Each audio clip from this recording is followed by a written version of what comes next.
ఈ రకంగా బీజేపీ పరిపాలన మనకు ఏ రకమైన మంచి చేయలేదు. పైగా మనకున్న రెండు నదులను కృష్ణా గోదావరి నదిని తీసుకుపోయి వేరే వాళ్ళకి ఇస్తా అని చెప్తాడు. బీజేపీ ఎప్పుడైనా దోపిడీదారుల పార్టీ, పెట్టుబడిదారుల పార్టీ తప్ప అది పేద ప్రజల పార్టీ కాదు. పేదలకు ఏమాత్రం లాభం కూడా చేయదు. ఎక్కడ ఈడ కాదు, భారతదేశం నలుమూలల ఎక్కడ కూడా మంచి చేసిన దాఖలా ఒక్కటి కూడా లేదు అని చెప్పి నేను మనవి చేస్తా ఉన్నా.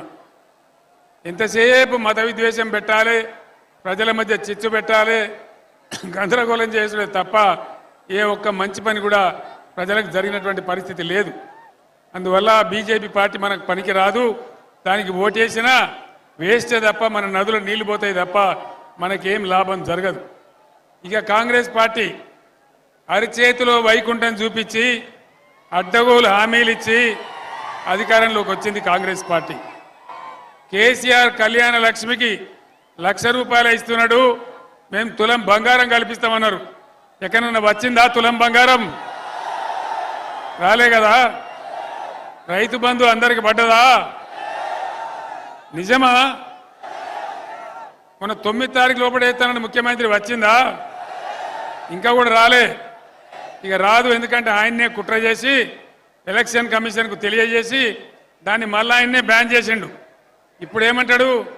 ఇక రైతు బంధు రాదు, అయిపోయింది, దాని కథ ఒడిచిపోయింది.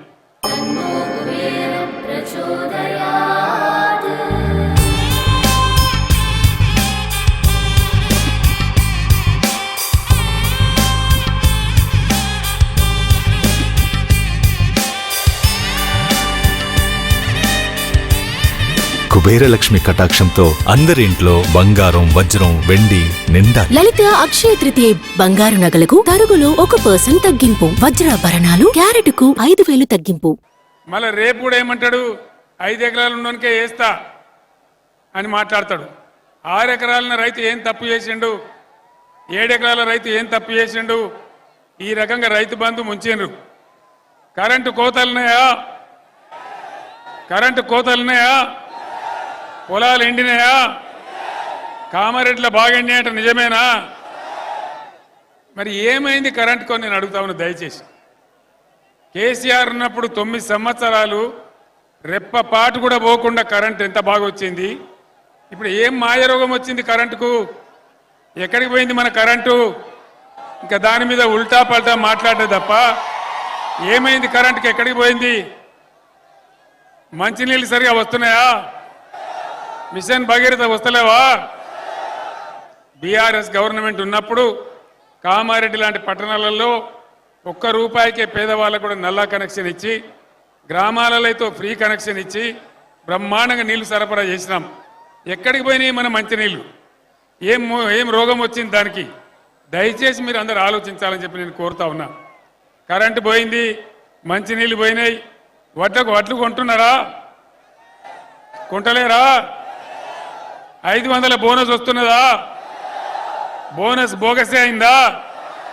బోగసే అయిపోయింది. అదేవిధంగా ఇలా ముఖ్యమంత్రి ఒక మాట చెప్పిండు. కేసీఆర్ ఉన్నప్పుడు ₹1,00,000 మాఫీ చేసిండు, నేను 2 లక్షలు మాఫీ చేస్తా, డిసెంబర్ 9 నాడే సంతకం పెడతా, మీరు ఉరుకుని బ్యాంకులకు పోయి 2 లక్షలు అప్పు తెచ్చుకోమన్నాడు.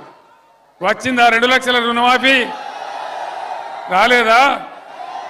కాలేదా అన్న? 2 లక్షల రుణమాఫీ? 2 లక్షల రుణమాఫీ కాలేదా? కాలే.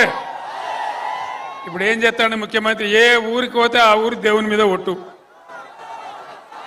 యాదగిరి కాడ ఒట్టు, బాసర కాడ ఒట్టు, ఏ ఊరికి పోతే ఆ ఊరి కాడ ఒట్టు. చేసే సిపాయి ఎవడన్నా ఒట్లు పెట్టుకుంటాడా? అంటే ఒట్లు పెట్టుకున్నాడు, కేసీఆర్ను తిట్టుడు, 2 తప్ప ఇంకో ముచ్చట లేదు. అయితేనేమో దేవుళ్ళ మీద ఒట్లు, లేకపోతే కేసీఆర్ మీద తిట్లు, ఇంతే కదా. 5 నెలల బట్టి ఇదే దుఃఖం.